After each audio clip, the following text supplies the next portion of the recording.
नमस्कार साथियों। हम आज सीखेंगे कंप्यूटर का वर्गीकरण। इसके पहले हमने कंप्यूटर के बारे में देख लिया है, जो हमारी पहली क्लास देखा है वो अच्छे से समझ सकेंगे क्योंकि हमने उसके आगे का यहाँ पे प्रोसेस स्टार्ट किया है। तो आप जो नए हैं वो पहले जाके हमारा पहला वीडियो देखिएगा और फिर एक कंटिन्यू आपका जो वीडियो मिल रहा है इसको आप देखते चलिएगा और नोट्स बनाते चलिएगा। तो जो चैनल पर नए हैं वो चैनल को सब्सक्राइब कर लें और वीडियो से जुड़े रहें। देखते हैं हम यहाँ पे हमारा जो साइज़ होता है कंप्यूटर का क्लासिफिकेशन जो होता है इसको हम पहले आकार के आधार पे बांटते हैं और इसके बाद हमारे पास पास होता है अगला उद्देश्य के आधार पर और तीसरा होता है अनुप्रयोग के आधार पर। हम आपको यहाँ पे एक छोटा सा चार्ट दिखाते हैं जिसमें कंप्यूटर का वर्गीकरण एकदम छोटे से चार्ट में आपको ये दिख रहा होगा कैसे किया गया है। तो यहाँ पर आपको सिर्फ इतना जानना होता है कि जो भी आपका चार्ट है पहले हम देखेंगे आकार के आधार पर कितने होते हैं। तो micro computer, mini computer, main frame, personal, super. उसके बाद उद्देश्य के आधार पर देखेंगे तो समान उद्देश्य और विशिष्ट उद्देश्य। अनुप्रयोग के आधार पर देखेंगे तो यहाँ पे आपको मिलेगा एनालॉग, डिजिटल, हाइब्रिड। ये देख रहे हैं। तो इसको आप स्क्रीनशॉट ले लीजिएगा और अब हम पढ़ने वाले हैं आकार के आधार पर। तो हम कहेंगे आकार के आधार पर हमारे कंप्यूटर कितने होते हैं। तो 5 प्रकार के होते हैं। तो पहला होता है माइक्रो कंप्यूटर। तो माइक्रो नाम से ही आपको पता होगा कि माइक्रो मतलब छोटा कंप्यूटर। जो हमारा पहला कंप्यूटर होता है वो माइक्रो कंप्यूटर होता है। ये होता कैसे है तो सबसे पहले हम देखेंगे यहाँ पर जो माइक्रो कंप्यूटर है ये आपका 1970 में, यहाँ पे आप देख रहे होंगे ये 1970 में इसका आविष्कार हुआ था, जिसमें पहला माइक्रो प्रोसेसर यूज़ किया गया था और जिसके कारण कंप्यूटर प्रणाली काफ़ी सस्ती हो गई थी और इसे इतना मतलब छोटा बनाया गया था कि आप इसे किसी भी डेस्क पे सरलता से रख सकते थे। तो इसे को ही इसलिए कहा जाने लगा कंप्यूटर आने चिप भी कहा जाता है। के बाद आजकल के जितने भी हमारे पास कंप्यूटर आपको दिख रहे हैं, मतलब जो भी पीसी होते हैं पर्सनल कंप्यूटर, वो सारे के सारे कंप्यूटर आपके माइक्रो कंप्यूटर में आते हैं। तो हम माइक्रो कंप्यूटर के कुछ नाम जान लेते हैं, जैसे कि यह है iMac, I V M, P H two, Apple Mac इत्यादि। ये सारे के सारे आपके माइक्रो कंप्यूटर के उदाहरण हैं। इसके बाद हम देखते हैं इसमें हमारे पास जो माइक्रो कंप्यूटर में होता है, तो पहला आपका यहाँ पर दिख रहे होंगे डेस्कटॉप कंप्यूटर होता है।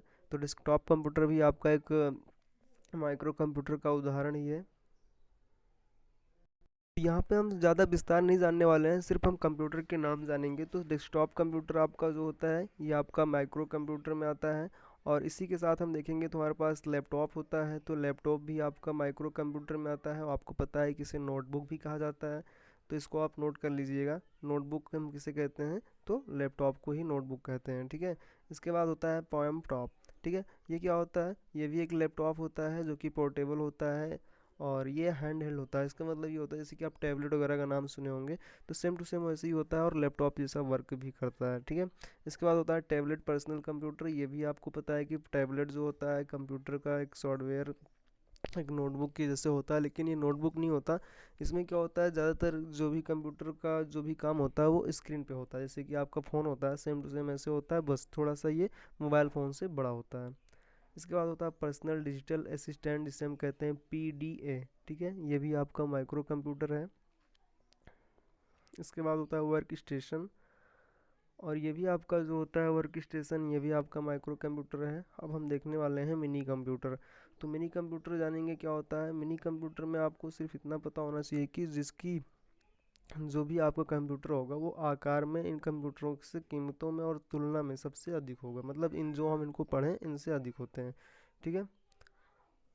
आकार, साइज़, कीमत में जब ये अधिक होते हैं तो इनका ज़्यादा हम यूज़ करते नहीं हैं, इसीलिए हमारी कंपनियों में ये ज़्यादा यूज़ होता नहीं है। तो हम इसके बस उदाहरण जानेंगे कौन से कंप्यूटर आपके ये हैं, ठीक है। बाकी और कुछ नहीं आपको जानना है। जैसे एग्ज़ाम में आपसे पूछा जाता है तो ज़्यादा यहाँ से पूछा नहीं जाएगा, बस आपसे पूछा जाएगा कि मिनी कंप्यूटर के नाम बताइए। तो आपके पास मिनी कंप्यूटर में आपको यहाँ पे दिख रहा होगा कि ये जैसे है एच पी 9000, RISC 6000 और बुल SN और AS400 आदि, ये सब आपके इनके उदाहरण हैं, ठीक है। उसके बाद यहाँ पे हम देखेंगे मेन फ्रेम कंप्यूटर। तो मेन फ्रेम कंप्यूटर जो होता है ये भी काफ़ी अच्छा कंप्यूटर होता है। इसकी कार और कीमत मिनी कंप्यूटर से थोड़ा अधिक होती है और इसको ज़्यादातर यूज़ होता है बड़ी बड़ी कंपनियों में, ठीक है। जैसे कि किसके लिए यूज़ किया जाता है हम जानेंगे। तो अधिकतर कंपनियों में मेन फ्रेम कंप्यूटर का उपयोग होता है भुगतान का ब्यौरा रखने में, बिलों को भेजने में, कर्मचारियों को भुगतान करने में, उपभोक्ताओं द्वारा खरीदी गई वस्तुओं का ब्यौरा रखने में इत्यादि में, ठीक है।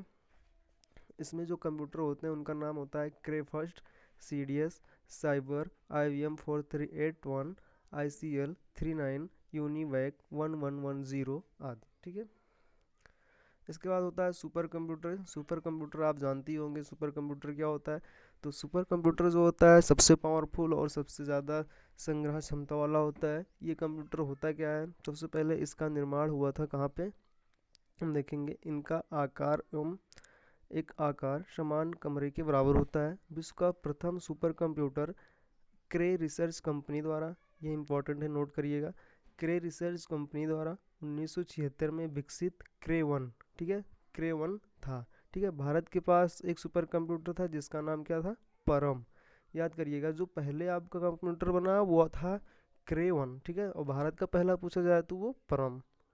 और फिर हम देखेंगे इसका विकास किसने किया था, तो सी डैक ने किया था। इसका विकसित रूप क्या था, परम 10,000। ठीक है, परम 10,000 इसका नाम था, भी तैयार कर लिया गया था। सुपर कंप्यूटर का मुख्य उपयोग किस लिए होता है हम जानेंगे। तो मुख्य उपयोग होता है मौसम की भविष्यवाणी करने के लिए, एनिमेशन तथा चलचित्र निर्माण करने के लिए, अंतरिक्ष यात्रा के लिए, अंतरिक्ष यात्रियों में अंतरिक्ष में भेजने के लिए, बड़ी बड़ी कंपनियों में शोध प्रयोगशालाओं में खोज करने के लिए इत्यादि। मतलब ऐसा काम किया जाता है जिससे कि हम कोई भी चीज़ की भविष्यवाणी करते हैं कि हमारा मौसम देखिए आज के 2 दिन पहले कैसे होगा, आज के बाद कैसे होगा। तो ये सब चीज़ें जो होती हैं आपको सुपर कंप्यूटर के माध्यम से पता चलता है।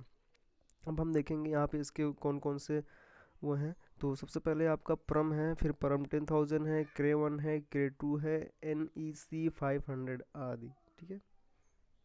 अब इसके बाद हम पढ़ेंगे उद्देश्य के आधार पर। तो यहाँ पर उद्देश्य के आधार पर हमारे कंप्यूटर दो भाग में होते हैं। तो जो पहला होता है वो आपका होता है सामान्य उद्देश्य कंप्यूटर। तो सामान्य उद्देश्य कंप्यूटर का मतलब ये होता है जो सामान्य उद्देश्य के लिए यूज़ किए जाते हैं। जैसे कि किस लिए यूज़ किए जाते हैं, इनके द्वारा दस्तावेज तैयार करने के लिए, उन्हें छापने के लिए, डेटाबेस बनाने के लिए तथा शब्द प्रक्रिया द्वारा तैयार करने के लिए इत्यादि सामान्य वर्क किए जाते हैं। मतलब जो हम बेसिक साधारण रूप से जो कंप्यूटर से वर्क करते हैं वो सारे के सारे कंप्यूटर आपके जनरल पर्पज़ कंप्यूटर होते हैं। हम कहेंगे स्पेशल पर्पज़ क्या होता है, तो हम देखेंगे स्पेशल पर्पज़ के बारे में। तो यहाँ पर जो स्पेशल पर्पज़ होता है उसमें हम देख रहे हैं यहाँ पे आपको मिलने वाला है क्या, विशिष्ट उद्देश्य कंप्यूटर पूर्ति इन कंप्यूटरों के द्वारा किया जाता है जिनका प्रयोग अंतरिक्ष विज्ञान, मौसम विज्ञान, उपग्रह इन सब क्षेत्रों में किया जाता है। तो ये देखेंगे और कहाँ पे होता है, तो संचालन में, यातायात नियंत्रण में, कृषि में, इंजीनियरिंग में, भौतिकी में तथा रासायनिक विज्ञान में, शोध उपग्रह में, संचालन में आदि बहुत जगह किया जाता है। ठीक है। इसमें प्रयोग किए गए CPU की क्षमता तीव्र होती है जिस कारण विशेष उद्देश्य कंप्यूटर की पूर्ति होती है। ठीक है। अब इसके बाद हम पढ़ेंगे अनुप्रयोग के आधार पर।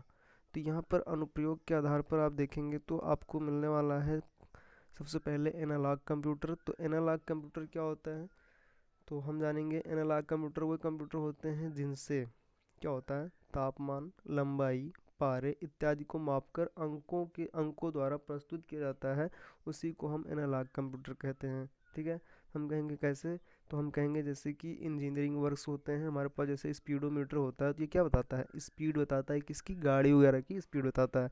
हम कहेंगे भूकंप सूचक के अंदर, तो भूकंप सूचक के अंदर क्या बताता है कि भूकंप आने वाला है, नहीं आने वाला है, नहीं आ गया है। तो हमारे पास होता है ना एक अलार्म होता है वो बताता है कि भूकंप आ गया, तो इससे हमें पता चल जाता है। तो ये चीज़ें आपको यहाँ से एनालॉग कंप्यूटर बताता है।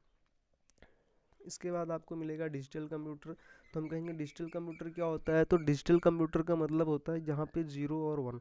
जीरो और वन क्या होता है, ये आपके बाइनरी नंबर हैं, इन नंबर के द्वारा जो भी वर्क होता है और उसको एक डिजिटल रूप में प्रेजेंट करता है वो आपका डिजिटल कंप्यूटर होता है। जैसे कैसे, हम कहेंगे जो भी हमारे पास दिए गए, देखो ये इनपुट डेटा को प्रोग्राम्स में जीरो और वन में परिवर्तित करता है।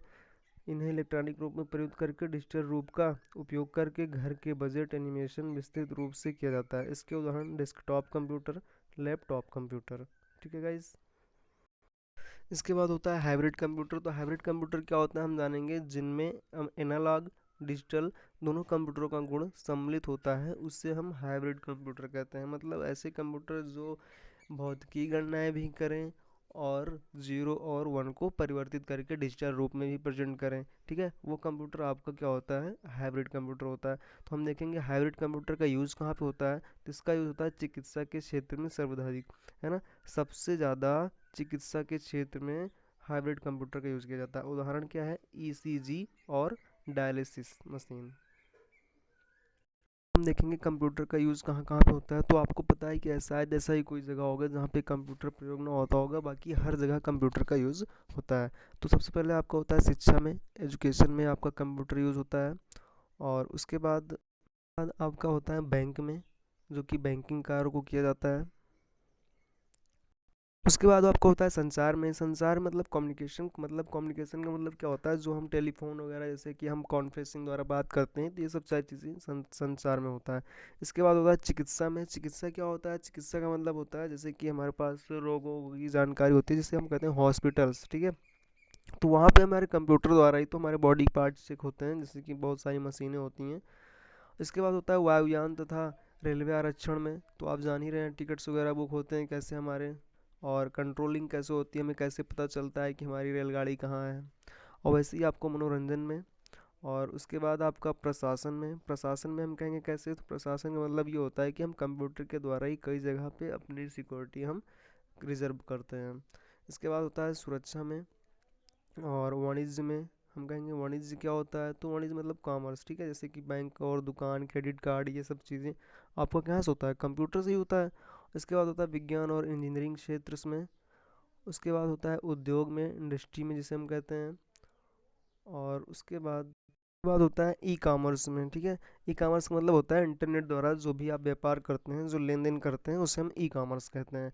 अब हम एक छोटा सा चार्ट देखते हैं और इसको स्क्रीनशॉट लेकर आप नोट कर लीजिएगा। आपको दिख रहा होगा, इसको आप नोट करिएगा, स्क्रीनशॉट ले लीजिएगा, जिसको एक छोटे से चार्ट में सारे के सारे यूज़ आपको यहाँ पे बता दिए गए हैं। अब हम यहाँ पे देखेंगे हमारे जो इम्पोर्टेंट्स पॉइंट होते हैं उनके बारे में। तो आप इसको ज़रूर नोट किया करिए।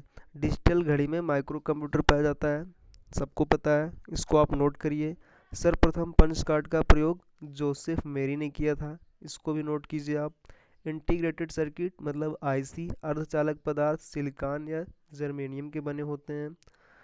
विश्व का सबसे तेज सुपर कंप्यूटर आईवीएम का ब्लू जीन है। भारत का सबसे तेज कंप्यूटर एका है। एक छोटे सिलिकॉन चिप पर ट्रांजिस्टर और अन्य इलेक्ट्रॉनिक उपकरणों के साथ पूर्ण इलेक्ट्रॉनिक सर्किट को इंटीग्रेटेड सर्किट कहते हैं, मतलब आईसी कहते हैं, ठीक है। तो साथियों, यहाँ तक हमने आज पढ़ा है, और हम इसके बाद जो कल पढ़ेंगे, हम पढ़ेंगे आउटपुट और इनपुट डिवाइसेस, ठीक है गाइज।